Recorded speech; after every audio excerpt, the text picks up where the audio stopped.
Cette journée qui vous réunit correspond à deux séries de motivations. Première raison, une situation d'urgence humaine de plus en plus préoccupante. Je parle bien d'urgence humaine. Pour tout vous dire, je ne me sens pas très à mon aise avec l'expression consacrée MNA, mineur non accompagné.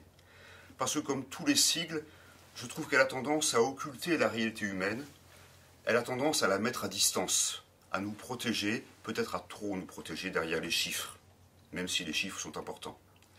Il y a bien une urgence humaine croissante qui progresse de manière exponentielle dans le pays, et nous ne pouvons pas nous laver les mains de cette situation d'urgence.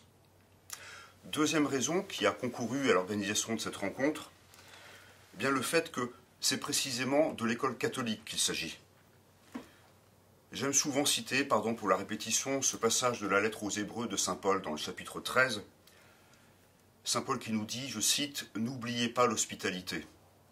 N'oubliez pas l'hospitalité, car c'est grâce à elle que quelques-uns, sans le savoir, ont accueilli des anges. » Et plus près de nous, le pape François, lorsqu'il nous appelle à faire vivre une église qui n'a pas peur d'aller aux périphéries, lorsqu'il nous appelle à faire vivre une église qu'il désigne comme un hôpital de campagne,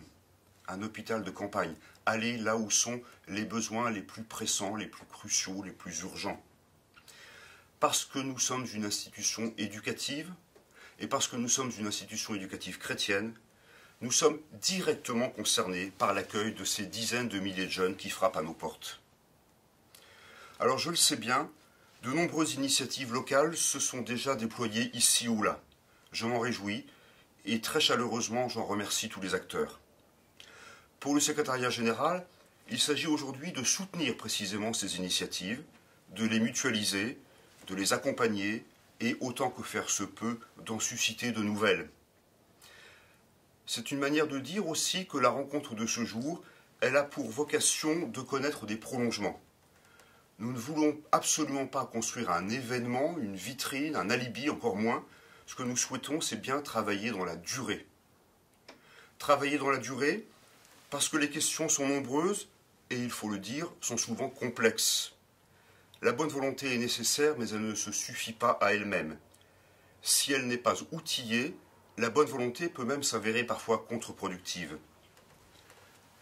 Outiller les bonnes volontés, vous outiller, c'est bien l'objectif majeur de cette journée.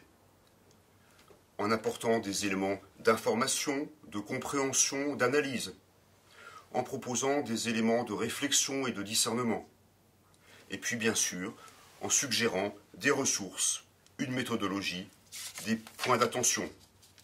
Au cœur de tout cela, je porte une conviction profonde.